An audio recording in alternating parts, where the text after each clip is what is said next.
Seminário no ar, um estudo bíblico sobre o tema Aspectos da Edificação do Reino de Deus. Assunto número 27. A edificação é com santidade.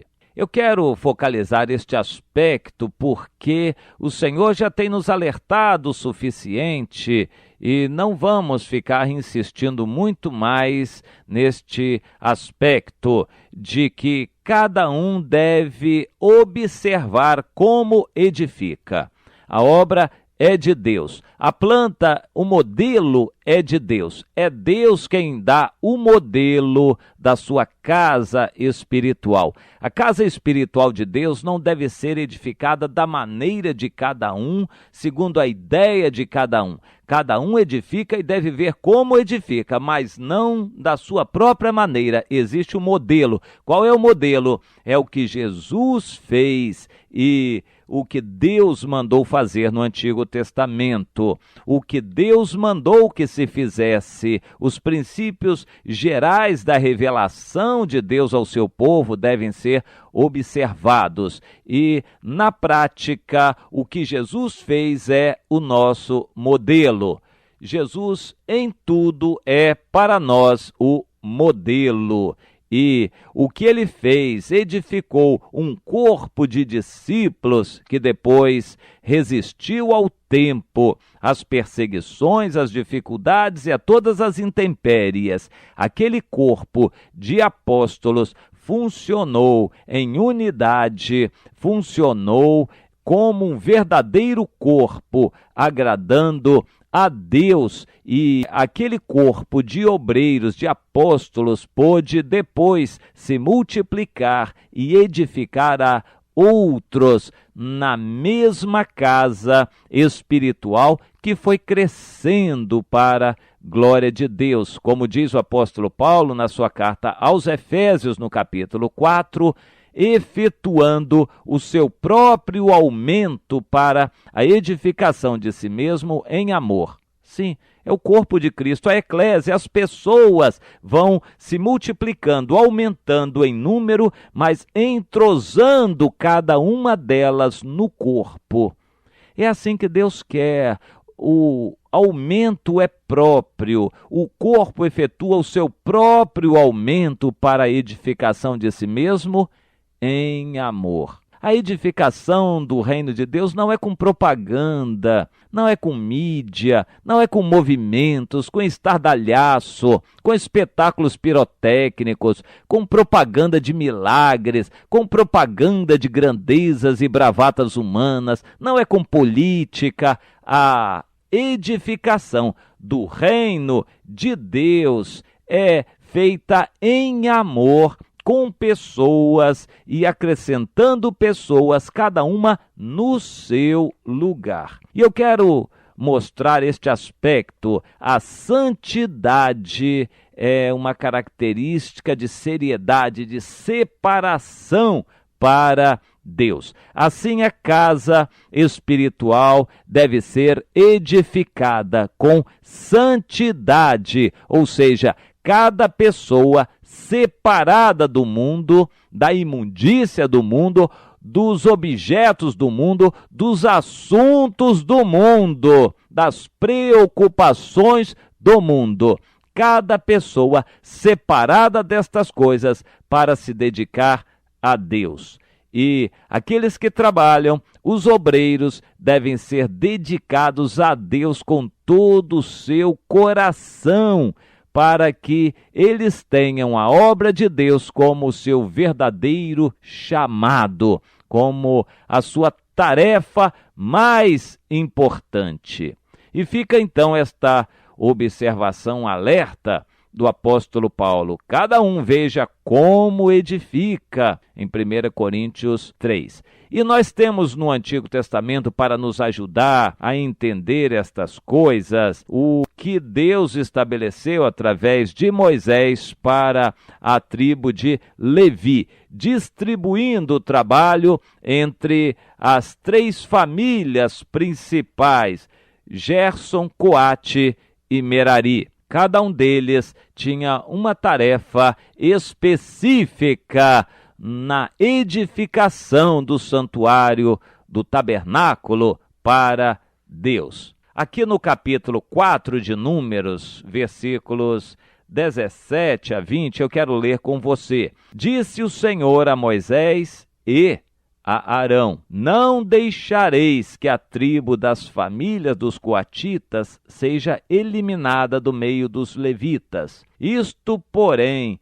lhe fareis para que vivam e não morram, quando se aproximarem das coisas santíssimas. Arão e seus filhos entrarão e lhes designarão a cada um seu serviço e a sua carga. Porém, os coatitas não entrarão nem por um instante para ver as coisas santas, para que não morram. Arão e seus filhos eram separados para serem sacerdotes, e os coatitas eram levitas para carregar, transportar os objetos sagrados do santuário. Mas eles não podiam ver os objetos, e os filhos de Arão, sacerdotes, é que eram separados para isto. Entravam, cobriam os objetos sagrados com as respectivas peles e capas, e assim preparavam para que os coatitas os transportassem. Os coatitas deveriam transportar aqueles objetos, mas não podiam ver. Tudo isso tem um significado, isso fala de fé. Eles precisavam crer pela fé, que o seu trabalho era importante, que aquela carga era preciosa para Deus. Eles tinham que crer pela fé sem ver. Jesus deixou bem claro que nós que não vimos Jesus fisicamente, também somos abençoados assim pela fé como aqueles coatitas, porque não vimos a Jesus pessoalmente, mas nós cremos. E bem-aventurados são aqueles que não viram e creram.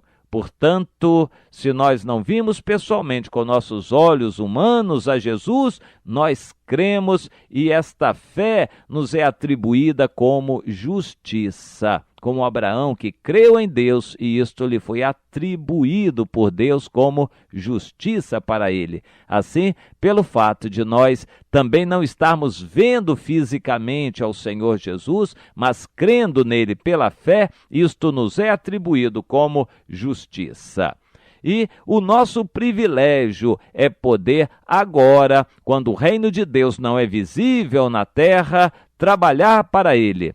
E o mundo vai zombar, as pessoas vão ridicularizar de nós, irmãos vão dizer que é bobagem, é perda de tempo ficar com muito fanatismo religioso. Eles acham que pode-se viver a vida cristã em doses homeopáticas, um evangelho Coca-Cola, evangelho oba-oba, evangelho de luxo, evangelho de aparência. Eles acham que podem viver um evangelho assim e que nós também poderíamos. Quando queremos consagrar a vida a Deus, eles acham que é exagero, que é radicalismo demais, é fanatismo e até nos criticam. Os de fora zombam de nós e irmãos nos criticam pelo fato de querermos nos dedicar com seriedade à obra de Deus. Sempre foi assim, lutas com os de fora e temores por dentro por causa dos falsos irmãos, dos irmãos que desanimam os outros irmãos,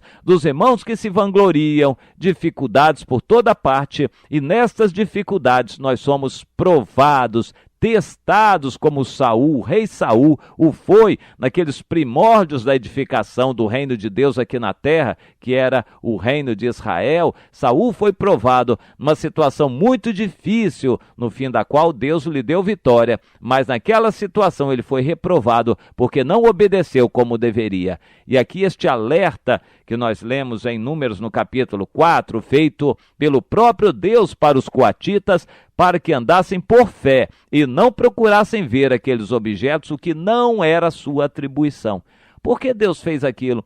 Porque Deus quis fazer. Não era atribuição deles aquilo. Então eles não podiam ver os objetos sagrados, mas eles seriam abençoados igualmente pelo fato de serem transportadores daqueles objetos sagrados para Deus. Assim, cada um de nós tem o seu ministério. Ninguém nasce com ministério, a gente recebe de Deus quando consagra a vida a Ele. E este ministério é uma especialização. Na edificação da obra de Deus, um é carpinteiro, outro é marceneiro, outro é pedreiro, outro é transportador, outro é administrador, outro é gerente, outro é financista, tesoureiro e por aí afora. Cada um tem a sua missão e a sua função, o seu ministério, mas cada um deve trabalhar com seriedade para que o povo de Deus seja edificado em pessoas, em famílias, em compromisso uns com os outros,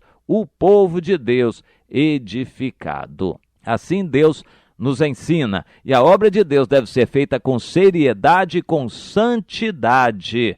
A edificação de um povo, de um corpo, o que é modelo para nós. Modelo é isto, é o que Jesus fez. Nós não temos que ficar construindo templos, nós temos que fazer o que Jesus fez. O que Jesus fez? Ocupou o seu tempo em evangelizar e fazer discípulos. Como? Pregando, andando por toda parte, curando os enfermos, discipulando e sendo servo das pessoas, colocando as necessidades das pessoas acima das suas próprias necessidades. Por exemplo, não tinha tempo para dormir, para comer. Jesus estava sempre à disposição como um servo para atender às necessidades das pessoas, e isto é modelo para nós também. Deus nos quer da mesma maneira, levando a obra de Deus com seriedade, nos consagrando para atendermos as pessoas em oração, em aconselhamento, em orientação, em discipulado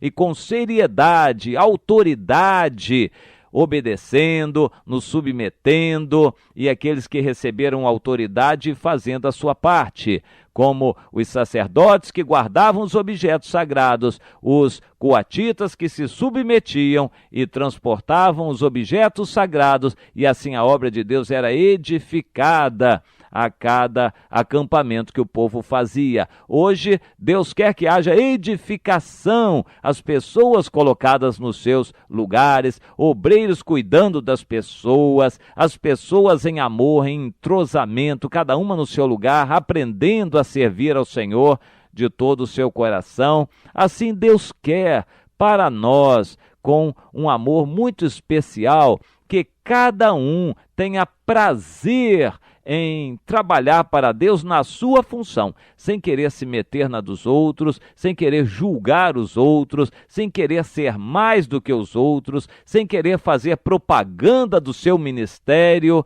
mas sendo servo dos irmãos. Se recebeu uma boa voz, seja servo de Deus e dos irmãos, e não queira ganhar dinheiro com isto, ou fama, ou importância. Se recebeu uma capacidade de transmitir a palavra de Deus, um dom da palavra, um ministério da palavra, se recebeu ministério de ensino, ministério de administração, ministério de socorro, de governo, ou de sinais, mistérios, de línguas estranhas e cura divina, qualquer que seja o ministério, os dons que recebeu, que sirva aos irmãos como servo, como Jesus o foi, e ele é o nosso exemplo. Assim a obra de Deus pode ser edificada com a participação de cada um e não de uma meia dúzia de profissionais da religião, os clérigos da religião, isto não, mas com a participação de cada um dos membros, de